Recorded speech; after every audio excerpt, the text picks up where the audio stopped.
Current electricity के इस lecture में हम देखेंगे charging and discharging of cells और उसके से हम कैसे कैलकुलेट करेंगे टर्मिनल पोटेंशियल डिफरेंस। तो देखिए आर्टिकल नंबर 5 स्टार्ट कर रहे हैं। इसमें हम देखेंगे सेल्स क्या है। सेल्स एक वो डिवाइस है जो क्या करता है, केमिकल एनर्जी को इलेक्ट्रिकल एनर्जी में क्या करेगा, कन्वर्ट करेगा। तो it convert chemical energy into electrical energy. देखिए इस टाइप का एक अरेंजमेंट होगा। इसमें एक ये कंटेनर है, कंटेनर के अंदर क्या होंगे, इलेक्ट्रोलाइट्स भरे होंगे और इलेक्ट्रोलाइट्स का एक्वा सॉल्यूशन होगा। और इसमें हम क्या लेंगे, दो इलेक्ट्रोड लेंगे, दो मेटल प्लेट लेंगे जिन्हें क्या बोलते हैं, इलेक्ट्रोड बोलते हैं, ठीक है। और ये इन्हें कह सकते हैं टर्मिनल्स। एक पॉजिटिवली चार्ज होगा और एक नेगेटिवली चार्ज होगा। इसको हम ए बोल रहे हैं, एक को बी बोल रहे हैं। जो पॉजिटिवली चार्ज होगा वो हाई पोटेंशियल पर होगा और जो नेगेटिवली चार्ज होगा उसे क्या बोलेंगे, लो पोटेंशियल, ठीक है। चलिए एक और बात ध्यान रखेंगे, ये जो सेल है, ये सेल क्या करेगा, इसका एक इंटरनल रेजिस्टेंस होगा। वो कैसे डिपेंड करेगा, मतलब करंट फ्लो का अपोज करता है कौन, ये इलेक्ट्रोलाइट्स के जो इलेक्ट्रोलाइट्स है, इलेक्ट्रोलाइट्स के अंदर जो आयंस हैं उनके मोशन का अपोज करता है कौन, इलेक्ट्रोलाइट्स। तो क्या होगा, यहाँ पे एक इंटरनल रेजिस्टेंस जनरेट होगा जिससे बोलते हैं इंटरनल रेजिस्टेंस ऑफ सेल्स, ठीक, स्मॉल आर से रिप्रेजेंट करते हैं। कैसे वो वेरी करेगा, ध्यान दीजिए। एक तो ये इलेक्ट्रोडों के बीच में सेपरेशन जितना क्या होगा, कम होगा। जितना सेपरेशन ज़्यादा होगा, अगर ये दूर हो जाएंगे तो इनके बीच में इलेक्ट्रोलाइट्स उतना ही ज़्यादा आ जाएगा और जितना ज़्यादा आ जाएगा उतना इंटरनल रेजिस्टेंस भी बढ़ जाएगा। तो इलेक्ट्रोडों के बीच में सेपरेशन क्या होना चाहिए, कम, जिससे इंटरनल रेजिस्टेंस क्या हो, कम हो, ठीक है। दूसरी एक और बात अगर हम क्या करें, ये जो इलेक्ट्रोड हैं, ये इलेक्ट्रोलाइट्स में कितने एरिया इनका क्या है, डिप्ड है। तो जितना ज़्यादा एरिया क्या होगा इस इलेक्ट्रोलाइट में डिप्ड होगा, मर्ज होगा, उतना इंटरनल रेजिस्टेंस क्या होगा, कम होगा, ठीक। और एक डिपेंड करेगा इसकी कंसंट्रेशन पे। जितनी ज़्यादा क्या होगी इलेक्ट्रोलाइट्स की कंसंट्रेशन होगी, उतने उसमें क्या होंगे, आयंस होंगे। और आयंस के बीच में अट्रैक्शन फोर्स उतनी ही ज़्यादा बढ़ जाएगी जितनी ज़्यादा कंसंट्रेशन होगी। तो कंसंट्रेशन के बढ़ने से भी क्या होगा, इंटरनल रेजिस्टेंस क्या हो जाएगा, बढ़ जाएगा सेल्स का। और एक दूसरा टेम्परेचर अगर आप बढ़ाते हैं तो इलेक्ट्रोलाइट्स का रेजिस्टेंस क्या होगा, कम होता है। ये क्योंकि इस केस में अल्फा क्या होगा, जो टेम्परेचर कोफिशिएंट है वो कैसा होता है, नेगेटिव। मैंने आपको बताया था कि जो मेटेलिक कंडक्टर है उनका रेजिस्टेंस टेम्परेचर के बढ़ाने से बढ़ेगा। बाकी अगर हम इंसुलेटर की बात करें या किसी इलेक्ट्रोलाइट्स की बात करें तो उनका इंटरनल रेजिस्टेंस टेम्परेचर के बढ़ाने से क्या होता है, घटता है, ठीक है। चलिए तो बैटरी का मैंने आपको बता दिया, सेल का एक इंटरनल रेजिस्टेंस होता है जो चार बातों पर डिपेंड कर रहा है। एक तो इलेक्ट्रोड के बीच में सेपरेशन जितना ज़्यादा होगा उतना इंटरनल रेजिस्टेंस ज़्यादा होगा।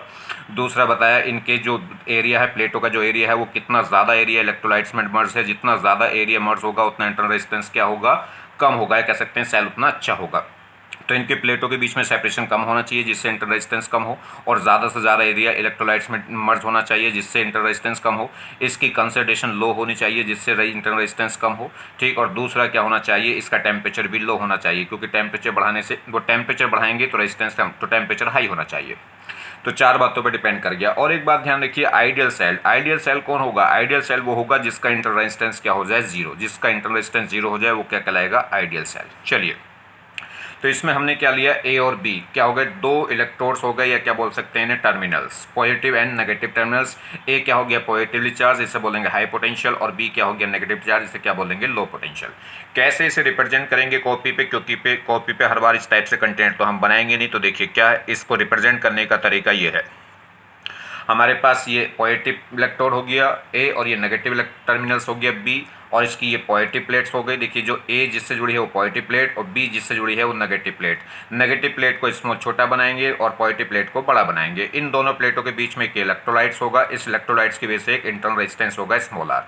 ये इसका बेस्ट रिप्रेजेंटेशन है, मगर कॉपी पे भी क्या होगा, जो इंटरनल रेजिस्टेंस है वो इस टाइप से हम बनाएंगे। इसको क्या करेंगे, ये सेल्स हो गया जिसका ईएमएफ हो गया कितना ई, और इसकी ये नेगेटिव प्लेट है जो किससे जुड़ी है, बी से, और इसकी ये पॉजिटिव प्लेट है जो किससे जुड़ी है, ए से। और ये क्या होगा, इसका इंटरनल रेजिस्टेंस, ये इंटरनल रेजिस्टेंस क्या होगा, इन दोनों प्लेटों के बीच में होता है, मगर हम किस टाइप से बना देंगे, यहाँ इसके पास में नेगेटिव प्लेट्स के पास में क्या बना देंगे, इसका ये इंटरनल रेजिस्टेंस स्मॉल आर। चलिए मगर क्या होगा, देखिए अभी क्या है, सेल्स, अगर सेल्स कोई भी करंट फ्लो नहीं कर रहा, अभी सेल्स कोई एक्टिव नहीं हुआ है, तो अगर करंट में कोई भी सेल फ्लो नहीं कर रही, तो इसमें अगर हम बात करें इसका टर्मिनल पोटेंशियल की, तो ए, और देखिए इसका सेल का ईएमएफ कितना है ई, मगर इसका जो टर्मिनल है, दो पॉइंटों के बीच का जो पोटेंशियल डिफरेंस है उसे बोलेंगे टर्मिनल पोटेंशियल डिफरेंस। वो ज़रूरी नहीं है कि इसके सेल के ईएमएफ के इक्वल हो भी सकता है और नहीं भी। क्यों, क्योंकि इस सेल का एक इंटरनल रेजिस्टेंस है जो क्या करेगा, वोल्टेज को ड्रॉप कराएगा। इसके ईएमएफ के कुछ पार्ट किस में चला जाएगा, इंटरनल रेजिस्टेंस में, जिससे ए और बी के बीच में जो पोटेंशियल डिफरेंस है वो ईएमएफ के इक्वल हो भी सकता है और कम भी हो सकता है, ज़्यादा तो कभी नहीं होगा। ठीक है, ज़्यादा हो सकता है किस केस में, जब चार्जिंग करेंगे। तो ध्यान दीजिए, फिलहाल अगर हमने क्या करा है कि इस सेल के अंदर कोई भी करंट अगर फ्लो नहीं हो रही, तो इसका मतलब जो इंटरनल रेजिस्टेंस है उसके अक्रॉस कोई भी वोल्टेज ड्रॉप नहीं होगा, क्योंकि वोल्टेज ड्रॉप क्या होगा, V इक्वल टू होगा I इंटू आर, और जब I की वैल्यू 0 है तो इस इंटरनल रेजिस्टेंस के अक्रॉस कोई भी वोल्टेज ड्रॉप नहीं होगा। तो ये क्या होगा, तो फिर इस केस में ए और बी के बीच में जो पोटेंशियल डिफरेंस है वो किसके इक्वल हो जाएगा, ईएमएफ ऑफ सेल के इक्वल हो जाएगा। देखिए कैसे, आप लगा दीजिए ए और बी से क्या लगा दीजिएगा, केबीएल लो लगा दो, अप्लाई करिए आप KVL law from A to B. तो कैसे करेंगे, वी ए का पोटेंशियल, अब जिधर हम जा रहे हैं कैसा पड़ा, सेल की पॉजिटिव प्लेट पड़ी है तो क्या लिखेंगे, minus E, EMF of battery कितना हो गया, माइनस का ई, प्लस जिधर हम जा रहे हैं उधर ही करंट जा रही है, कितनी आई, तो क्या होगा, जिधर हम जा रहे हैं उधर ही करंट जा रही है तो माइनस का क्या होगा, आई इंटू आर। ठीक है, जिधर हम जा रहे हैं उधर ही करंट जा रही है तो क्या होगा, माइनस का होगा आई इंटू आर, मगर आई है क्या, 0 है, और जब आई 0 है तो ये पोर्शन क्या हो जाएगा, 0, और इज इक्वल टू क्या होगा, पोटेंशियल ऑफ बी पॉइंट। तो देखिए ये पोर्शन क्या हो गया, 0, तो V A minus E is equal to क्या हो गया, बी बी, या इस बी को इधर ले जाओ और माइनस ई को इधर ले जाओ, तो V A minus B B क्या हो गया, ई के इक्वल हो गया, मतलब ईएमएफ ऑफ सेल के। और यही क्या कहलाएगा, ये ए और बी पॉइंट हैं क्या, ये ए और बी क्या हैं, सेल्स के टर्मिनल्स हैं, और टर्मिनल्स का पोटेंशियल का जो डिफरेंस है वो क्या कहलाएगा, पोटेंशियल डिफरेंस या टर्मिनल पोटेंशियल डिफरेंस। तो बी ए माइनस बी बी क्या कहलाएगा, टर्मिनल पोटेंशियल डिफरेंस, और वो किसके इक्वल है, ईएमएफ ऑफ सेल के इक्वल है। कब, जब इसमें कोई भी करंट फ्लो नहीं हो रही सेल में। ठीक है, जब सेल में कोई भी करंट फ्लो नहीं होगी तो कह सकते हैं कि सेल का जो इंटरनल रेजिस्टेंस है उसके अक्रॉस कोई भी वोल्टेज ड्रॉप नहीं होगा, तो फिर सेल का जो ईएमएफ है वही क्या होगा, उसका टर्मिनल पोटेंशियल डिफरेंस होगा। चलिए, तो ये बात आपको ध्यान रखनी है। तो देखिए, तो ये क्या कह रहा है, it is the potential difference between two terminals of all when no current related to the cell। जब सेल से कोई भी करंट रिलेटेड नहीं हो रही है, मतलब सेल के थ्रू कोई भी करंट फ्लो नहीं कर रही, तो उस समय क्या हो गया, इनके जो टर्मिनल पोटेंशियल डिफरेंस है, सेल का जो टर्मिनल पोटेंशियल डिफरेंस है V A minus B B, वो किसके इक्वल होगा, ईएमएफ ऑफ सेल्स के इक्वल होगा। तो देखिए, इंटरनल रेजिस्टेंस स्मॉल आर से रिप्रेजेंट करेंगे, क्या है, it is the opposition effort by the electrolytes in the flow of ions. Ions के फ्लो में इलेक्ट्रोलाइट का जो अपोजिशन एफर्ट है उसे क्या बोलते हैं, इंटरनल रेजिस्टेंस, या कह सकते हैं आयंस के फ्लो का अपोज करेगा कौन, इलेक्ट्रोलाइट्स, और इसी बात को क्या कहेंगे, इसी प्रॉपर्टी को क्या कहेंगे, इंटरनल रेजिस्टेंस। देखिए, स्मॉल आर डिपेंड ऑन, तो जो इंटरनल रेजिस्टेंस है किसी भी सेल का, वो किस किस बातों पर डिपेंड करेगा, एक तो डिस्टेंस, पहली पॉइंट है डिस्टेंस बिटवीन टू इलेक्ट्रोड्स, दो इलेक्ट्रॉन्स है उन इलेक्ट्रोडों के बीच की डिस्टेंस पे, तो डिस्टेंस बिटवीन टू इलेक्ट्रोड्स जैसे जैसे बढ़ाएंगे वैसे वैसे इंटरनल रेजिस्टेंस भी क्या होगा, बढ़ेगा। तो इलेक्ट्रोडों के बीच में सेपरेशन क्या होना चाहिए, कम होगा तो इंटरनल रेजिस्टेंस कम होगा, और अगर सेपरेशन दोनों इलेक्ट्रोडों के बीच में ज़्यादा होगा तो इंटरनल रेजिस्टेंस भी क्या हो जाएगा, ज़्यादा, क्योंकि जितना ज़्यादा सेपरेशन होगा उतना ज़्यादा क्या आ जाएगा, इलेक्ट्रोलाइट्स उसके अंदर आ जाएगा। दूसरा, area of electrode dipped in the electrolyte, जितना ज़्यादा होगा एरिया डिप्ड उतना इंटरनल रेजिस्टेंस क्या हो जाएगा, कम। तो ये कह रहा है कि जो इलेक्ट्रोडों का एरिया है वो जितना ज़्यादा डिप्ड होगा इलेक्ट्रोलाइट के अंदर उतना ही इंटरनल रेजिस्टेंस क्या हो जाएगा, कम। तो कहने का मतलब है कि ज़्यादा से ज़्यादा इलेक्ट्रोडों का एरिया क्या होना चाहिए, इलेक्ट्रोलाइट्स के अंदर डूबा हुआ होना चाहिए। जितना ज़्यादा प्लेटें क्या होंगी, डूबी होंगी, उतना इंटरनल रेजिस्टेंस क्या होगा, कम, और जितना इंटरनल रेजिस्टेंस कम होगा उतना सेल अच्छे से क्या करेगा, काम करेगा। ठीक है, तो देखिए, एक तो क्या हो गया, डिस्टेंस, इलेक्ट्रोडों के बीच में डिस्टेंस कम होनी चाहिए, डिस्टेंस कम हो जाएगी तो इंटरनल रेजिस्टेंस कम हो जाएगा, इंटरनल रेजिस्टेंस कम हो जाएगा तो सेल अच्छा हो जाएगा। दूसरा, एरिया ऑफ इलेक्ट्रोडों का जो एरिया है वो ज़्यादा से ज़्यादा क्या होना चाहिए, इलेक्ट्रोलाइट के अंदर मर्ज होना चाहिए, डूबा होना चाहिए, जिससे इंटरनल रेजिस्टेंस क्या हो जाए, कम। तीसरा, व्हेन कंसंट्रेशन इंक्रीज, जब हम कंसंट्रेशन बढ़ाएंगे किसकी, इलेक्ट्रोलाइट्स की, तो इंटरनल रेजिस्टेंस भी क्या होगा, बढ़ेगा। ठीक है, और तीसरा अगर हम बात करें टेम्परेचर का, तो टेम्परेचर इंक्रीज करेंगे तो इंटरनल रेजिस्टेंस क्या होता है, डिक्रीज होता है। मैंने आपको बता रखा है टेम्परेचर के बढ़ाने से रेजिस्टेंस बढ़ भी सकता है, घट भी सकता है, वो डिपेंड करेगा टेम्परेचर कोएफिशिएंट पे। अगर टेम्परेचर कोएफिशिएंट प्लस का है तो टेम्परेचर के बढ़ाने से बढ़ेगा, और नेगेटिव का है तो बढ़ाने से घटेगा। मगर तो क्या होगा, जो मेटेलिक कंडक्टर हैं उन केस में क्या होगा, टेम्परेचर के बढ़ाने से रेजिस्टेंस बढ़ता है, मगर इलेक्ट्रोलाइट्स या सेमीकंडक्टर के केस में क्या होगा, टेम्परेचर के बढ़ाने से रेजिस्टेंस घटता है। ठीक है, चलिए अब बात करते हैं टर्मिनल पोटेंशियल डिफरेंस।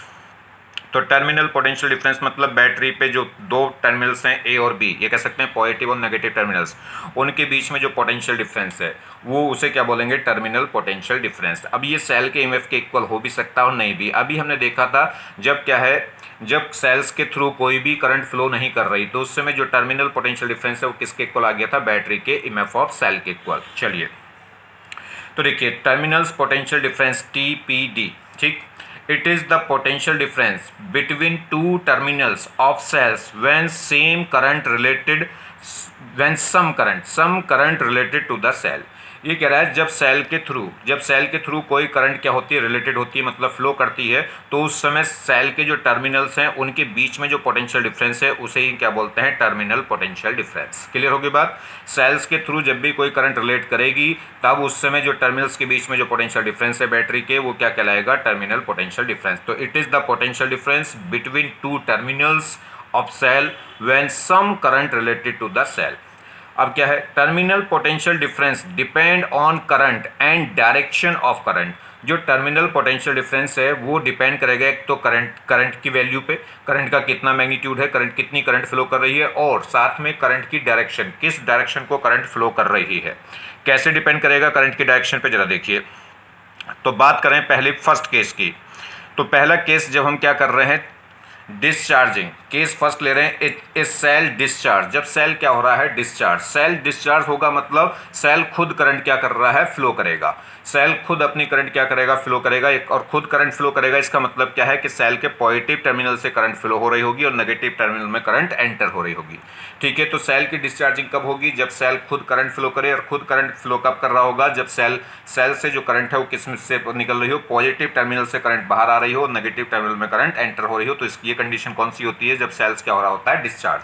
चार्जिंग के केस में कहानी उल्टी हो जाएगी, करंट क्या करेगी, पॉजिटिव टर्मिनल्स में एंटर करेगी और नेगेटिव टर्मिनल से बाहर निकलेगी। ठीक है, तो अगर पॉजिटिव टर्मिनल से करंट निकल रही है तो समझ लीजिए सेल क्या हो रहा है, डिस्चार्ज हो रहा है।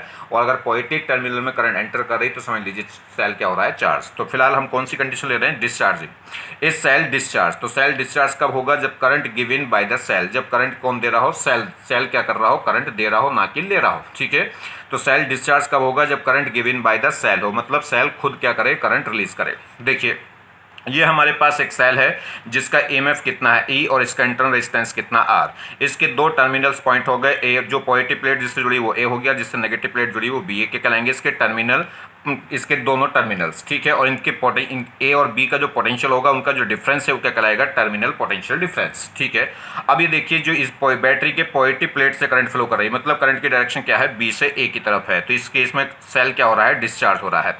तो अगर हम बात करें KBLs, यहाँ पे क्या करें, apply the KBLs law from A to B। A से B की तरफ हम क्या करें, KBLs लॉ अप्लाई करें। तो देखिए क्या लिखेंगे, पोटेंशियल ऑफ A, ठीक, पोटेंशियल ऑफ A। अब हम गए इधर, सेल्स पढ़ा, सेल की पॉजिटिव टर्मिनल पढ़ी, पॉजिटिव टर्मिनल पढ़ी, तो क्या लिखेंगे, -E, क्योंकि जौन सी भी टर्मिनल पड़ेगी उसका अपोजिट लिखेंगे, तो VA -E। ठीक, अब हम जिधर हम जा रहे हैं करंट उसकी उल्टी जा रही है, तो क्या लिखेंगे, प्लस I इंटू R। ठीक, और इजिकल टू क्या हो जाएगा, BV। तो देखिए VA -E और प्लस IR इजिकल टू क्या हो जाएगा, BB। बस इसको सॉल्व करिए। देखिए अगर हम बात करें तो देखिए जब हमने KBLs लॉ अप्लाई करा सेल्स पे तो क्या हो गया, VA -E और प्लस IR इजिकल टू क्या हो गया, BB। -E क्यों आया, क्योंकि पॉजिटिव टर्मिनल से आ रहा था, इसलिए क्या लिखेंगे, माइनस। ये प्लस क्यों आया, क्योंकि जिधर हम जा रहे थे करंट उसकी अपोजिट थी, तो इसलिए क्या लिखा जाएगा, प्लस। इजिकल टू क्या हो गया ये। तो अब देखिए इस BB को इधर लिया और बाकी सबको इधर, तो VA -BB इजिकल टू होगा, ये E इधर आके प्लस का हो गया और ये इधर जाके क्या हो जाएगा, माइनस का, तो E -IR।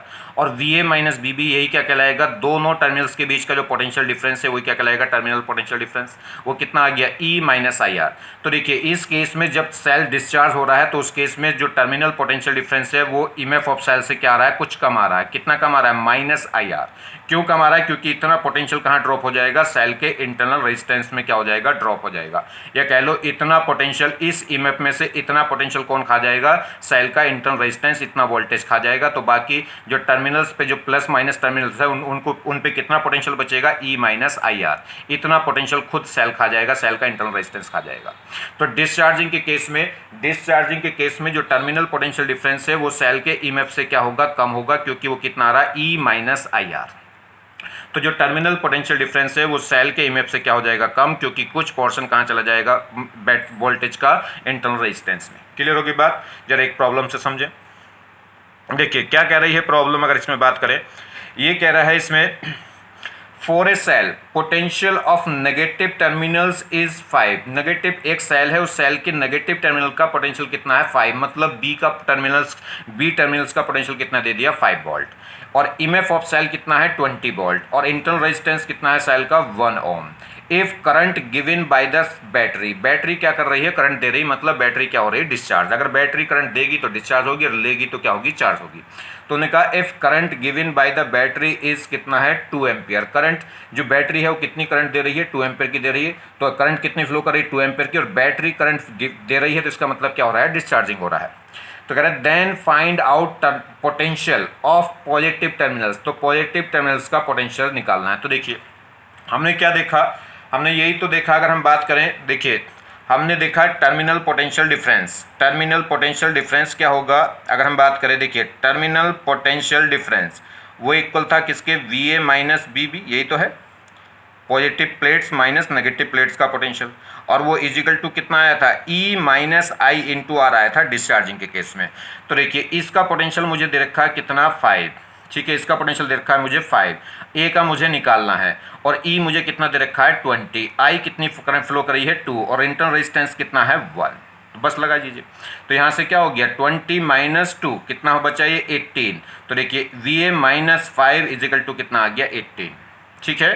तो टर्मिनल पोटेंशियल डिफरेंस हो गया ई माइनस आई आर, ई की वैल्यू है 20, आई की वैल्यू है 2, आर की वैल्यू है 1। तो यहाँ से सोल्व करा कितना आ गया, 18, और टर्मिनल पोटेंशियल डिफरेंस को क्या लिख सकते हैं, V A minus B B, और वी वी की वैल्यू दे रखी उसने 5।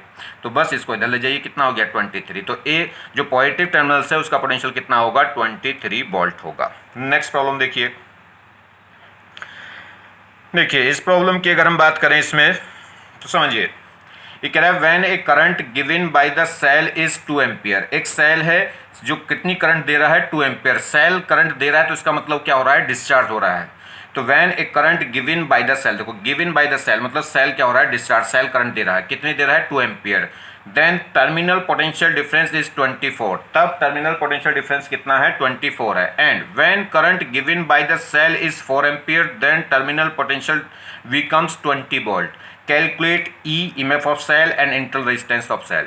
ये कह रहा है एक सेल है, अगर सेल क्या करता है, 2 एम्पियर की करंट देता है, तब टर्मिनल पोटेंशियल डिफरेंस कितना पाया जाता है, 24 वोल्ट। और अगर वही सेल क्या करे, कितनी करंट दे, 4 एम्पियर की करंट दे, तब टर्मिनल पोटेंशियल डिफरेंस कितना पाया जाता है, 20 वोल्ट। तो कह रहा है उस सेल का ईएमएफ बताओ और इंटरनल रेजिस्टेंस बताइए। तो देखिए क्या फॉर्मूला है, यही तो है। अगर हम बात करें तो terminal potential difference is equal to क्या है, E minus I into R, ही तो है डिस्चार्जिंग के केस में। बस इस फॉर्मूले को लगाइए। तो देखिए जब टर्मिनल पोटेंशियल डिफरेंस कितना था, 24, तो उस समय करंट कितनी फ्लो कर रही थी, 2, ठीक है। तो देखिए इसकी वैल्यू कितनी होगी, 24।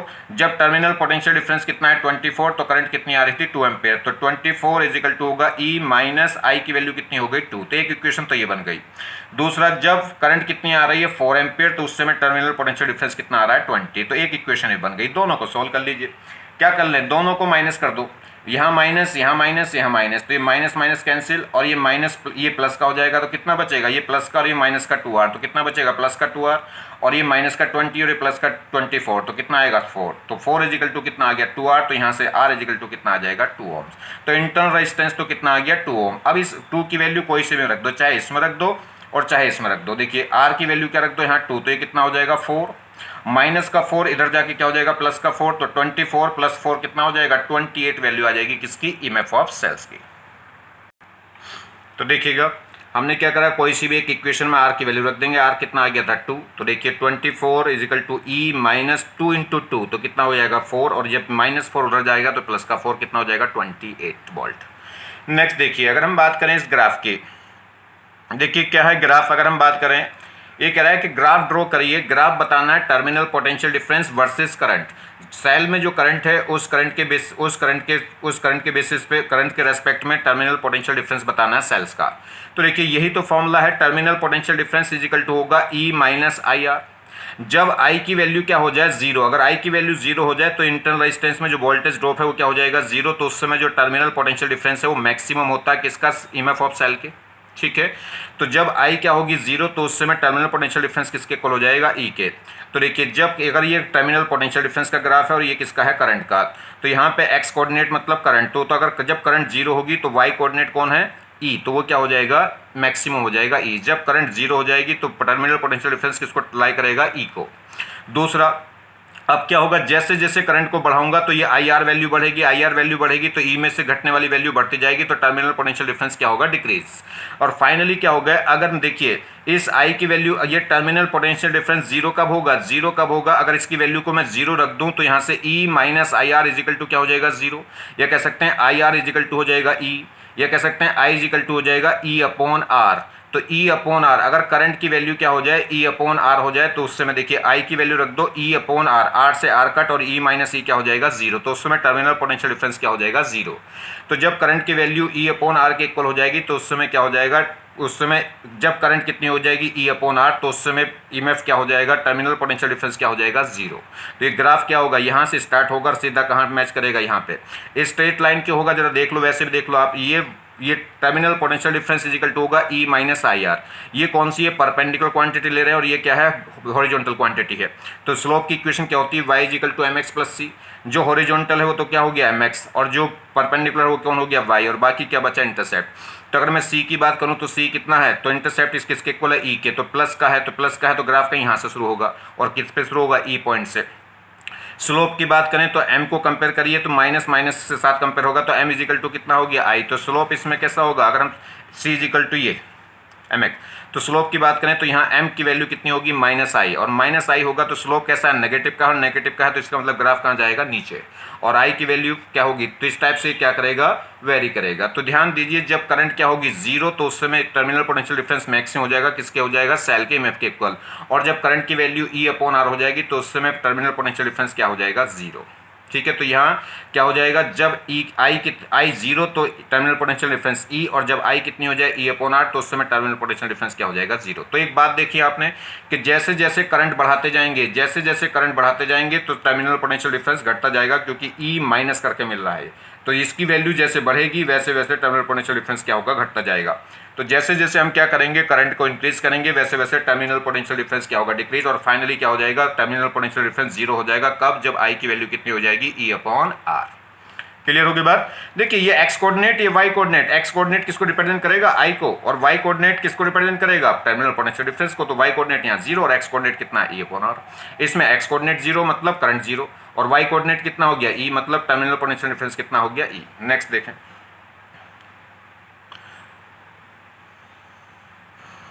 देखिए जी अगर हम बात करें इसकी, ये कह रहा है terminal potential difference in terms of external resistance. अभी हमने सेल्स में कोई एक्सटर्नल रेजिस्टेंस नहीं लिया था, सिर्फ इतनी की बात कर रहे थे।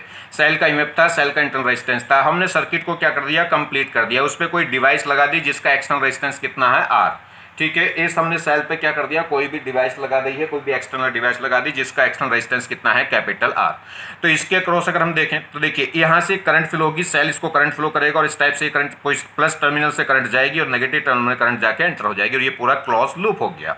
अगर हम देखें इसमें देख लें कि टोटल करंट कितनी फ्लो कर रहा होगा सेल, तो आई इजिकल टू होगी वी अपॉन आर। वी तो टोटल ई, टोटल वोल्टेज कितना मिल रहा हो तो सेल का ईएमएफ ई, और टोटल रेजिस्टेंस किसका, जिसके अक्रॉस ये करंट फ्लो करेगा, एक तो एक्सटर्नल रेजिस्टेंस और एक इंटरनल रेजिस्टेंस। तो टोटल इक्विवेलेंट रेजिस्टेंस कितना हो जाएगा, capital R plus small R, क्योंकि सब सीरीज में ही तो है। देखिए सब में करंट सेम जा रही है, जब सब में करंट सेम है तो सब सीरीज में है। तो अगर हम यहाँ पे देखें तो इसमें क्या होगा, तो अगर हम करंट देखें तो आई इजिकल टू होगा net voltage upon total resistance. Net voltage तो क्या होगा ई, और टोटल रेजिस्टेंस कितना होगा, capital R plus small R. तो यहाँ पे जो आई की वैल्यू है वो कितनी हो जाएगी, E upon R plus R. ठीक, अगर हम बात करें ए और बी, ए पॉइंट क्या है इसकी पॉजिटिव प्लेट, और बी क्या है इसका नेगेटिव प्लेट, मतलब ए और बी का जो पोटेंशियल है, ए और बी के पोटेंशियल का जो डिफरेंस है वही क्या कहलाएगा, टर्मिनल पोटेंशियल डिफरेंस। अब ए और बी का जो पोटेंशियल डिफरेंस है, या तो आप इस वाले सेगमेंट, इस वाले एलिमेंट से निकाल सकते हैं, ये जरूरी थोड़ी कि आप इससे निकालो, इससे भी तो निकाल सकते हैं इस वाले एलिमेंट से। ठीक है, तो इससे भी निकाल सकते हैं। तो देखिए अगर हम बात करें इसमें इसके थ्रू देखें तो इस वाले एलिमेंट के थ्रू तो अभी हमने देख ही लिया। ए और पोटेंशियल डिफरेंस देखो, अगर मैं बी ए माइनस बी बी देखूं तो इससे हमने भी देख लिया कितना होगा, वो ई माइनस आई आर होगा, ठीक है, E minus I into R, मगर आई की वैल्यू होगी कितनी इसमें, net EMF upon total resistance, और वो होगा capital R plus small R. दूसरा अगर आप इस सेगमेंट के थ्रू, इस एलिमेंट के थ्रू निकालना चाहते हैं ए और बी में पोटेंशियल डिफरेंस, तो देखो कितना होगा, A B A is equal to, जिधर आप जा रहे हो उधर ही करंट जा रही है, तो कैसा होगा माइनस का, तो minus I into capital are, और इजिकल टू क्या हो जाएगा बी बी। तो इस केस में अगर मैं इस एलिमेंट के थ्रू निकालूं तो V A minus B B is equal to हो जाएगा आई इंटू कैपिटल आर, ठीक है। तो इसके थ्रू भी निकाल सकते हैं और इसके थ्रू भी।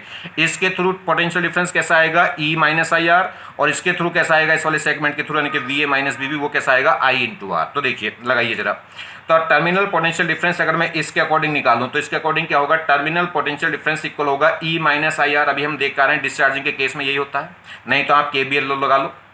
चलिए, और मगर इस सर्किट में करंट होगी कितनी इस समय, तो आई इजिकल टू होती है net voltage upon total resistance. Net voltage इस पूरे सर्किट में है कितना, सेल का ईएमएफ ई तो है, तो E upon total resistance, total resistance कौन होगा, capital R plus small R. तो ये करंट आ गई, इस आई की वैल्यू को उठा के जरा यहाँ रखिए, तो देखिए क्या होगा ये, अगर हम आई की वैल्यू को यहाँ रख दें तो देखिए टर्मिनल पोटेंशियल डिफरेंस था E minus I into R, I की जगह मैंने क्या रख दिया, E upon R plus R, ठीक है, ये हमने वैल्यू रख दी। इसे सोल्व करिए, इसको इधर ले जाइए, अगर मैं एलसीएम ले लूँ तो इसमें एलसीएम कितना आ जाएगा, आर प्लस स्मॉल आर, इसकी वैल्यू यहाँ जाके मल्टीप्लाई हो जाएगी, तो ई के साथ मल्टीप्लाई हो गई capital R plus small R, और माइनस क्या है ये ई इंटू स्मॉल आर, इस अंदर मल्टीप्लाई करिए तो हो जाएगा E into capital R plus E into small R, और minus E R, minus E R cancel हो जाएंगे, क्या बचेगा, ई इंटू कैपिटल आर बचेगा।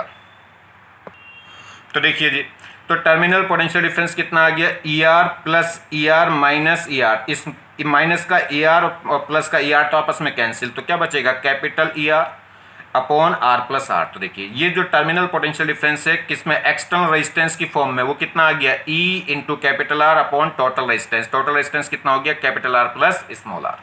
क्लियर होगी बात, ये किसकी फॉर्म्स में निकल कर आ गया, तो एक तो टर्मिनल पोटेंशियल डिफरेंस कितना आ रहा था, ई इजिकल टू, यानी कि टर्मिनल पोटेंशियल डिफरेंस आ रहा था ई माइनस आई आर, और एक वो तो किसकी फॉर्म में था, इंटरनल रेजिस्टेंस की फॉर्म में, और ये किसकी फॉर्म में निकल कर आ गया, एक्सटर्नल रेजिस्टेंस की फॉर्म में, कितना, E R upon R plus R. दूसरा एक और तरीका है, आप इस तरीके से नहीं निकालना चाहते, अप्लाई केबीएल लो, केबीएल लो अप्लाई कर दो किसके अक्रॉस, इस रेजिस्टेंस के अक्रॉस, यही तो रेजिस्टेंस था कैपिटल आर जिसमें करंट जा रही थी ये आई, और ये पॉइंट था ए और ये पॉइंट था बी।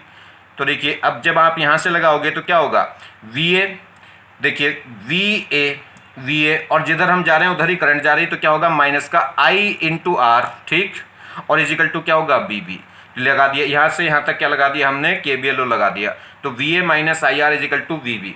अब देखिए तो इसको इधर ले आइए और उसको उधर ले आइए, तो V A minus V B is equal to क्या हो गया, कैपिटल आर। अब ये आई की वैल्यू है कितनी, आई की वैल्यू तो हम निकाल चुके, वो कितनी थी, net EMF upon total resistance, net EMF कितना था ई, और टोटल रेजिस्टेंस कितना था आर प्लस स्मॉल आर, तो आई की जगह हम क्या रख देंगे, ये इतनी वैल्यू रख देंगे, और इनटू क्या था साथ में आर। देखिए तो यही क्या कहलाएगा, टर्मिनल पोटेंशियल डिफरेंस। तो टर्मिनल पोटेंशियल डिफरेंस कितना आ गया, E R upon R plus R. देखो दोनों में वैल्यू सेम आ रही, चाहे वहां से सोल्व कर लो और चाहे यहां से सोल्व कर लो, सोल्व आप किसी भी थ्रू कर सकते हैं, ठीक है, क्लियर हुई बात। देखिए मैंने आपको बताया है कि इस बस बेसिक सी बातें, अगर आप बेसिक सी बातें सीख जाओगे तो फिर कोई दिक्कत नहीं है। ये बेसिक सी बातें जब हम पढ़ते हैं तो हमें लगता है कि ये बहुत सिंपल सी हैं, ये सर क्या पढ़ा रहे हैं, ये तो हमें आता है। अब इससे आगे की बात अगर पढ़ाएं तो फिर तुम्हारी समझ में नहीं आती। तो समझ में आ रही बात कि बेसिक को पढ़ना ज़रूरी है, बार बार इस बेसिक बातों को पढ़ना ज़रूरी है। आपको आती हैं तो भी ठीक, नहीं आती हैं तो भी ठीक, आपको समझ में आ रही हैं तो भी ठीक, नहीं समझ में आ रही तो बहुत ही बढ़िया बात है, ठीक है। तो आप बस इसको करते जाइए, नहीं तो ये जो अंदर कमियां बैठ गई हैं वो निकलेंगी नहीं।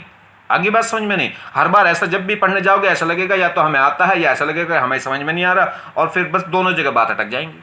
दोनों ही बातें बेकार हैं, या तो ऐसा बेकार है कि हमारी ये तो हमें सब आता है तब भी बेकार है, और या ऐसा लगे कि हमें ये समझ में नहीं आ रहा, तो नहीं समझ में आ रहा तो रुक जाए तो भी दिक्कत, रुकना नहीं है किसी भी केस में। हमें लग जाए कि ये हमें आता है तब भी इसको पढ़ना है, तब भी नहीं छोड़ना, और हमें लग रहा है कि ये समझ में नहीं आ रहा तब भी इसको क्या है पढ़ते जाना। पढ़ना थोड़ा ही है, सुनना है, लेक्चर है तो बस सुनिए और देखिए, इसको देखना है और सुनना है बस, बाकी और कुछ तो करना ही नहीं। तुम्हें लेट के देखो, बैठ के देखो, ठीक है, चलते हुए देखो, घूमते हुए देखो, देख लो बस इसको, ठीक है। चलिए थैंक्स मेरे प्यारे दोस्तों, आप बिल्कुल भी टेंशन मत लीजिएगा, सिलेक्शन होगा, ज़रूर होगा। मैं इतने कॉन्फिडेंस से क्यों कह रहा हूँ, क्योंकि ऐसा मेरी लाइफ में कभी हुआ ही नहीं कि जिसको मैंने पढ़ाया हो और उसका सिलेक्शन ना हुआ हो, वो भी विद इन 1 ईयर। ठीक है, ऐसा नहीं कि 10 साल की 5 साल की पंचवर्षीय योजना कर रहा हूं मैंने आपको ज़िंदगी में जिसको भी पढ़ाया है या जो भी मेरे से पढ़ा है पूरे 1 साल लग के, ऐसा हुआ ही नहीं कि सिलेक्शन ना हुआ हो, और ऐसा ना आगे होगा। ठीक है, तो इसलिए सिलेक्शन तो ज़रूर होगा, बस आप चलते जाइएगा इस लेक्चरों के साथ। ठीक है, थैंक्स।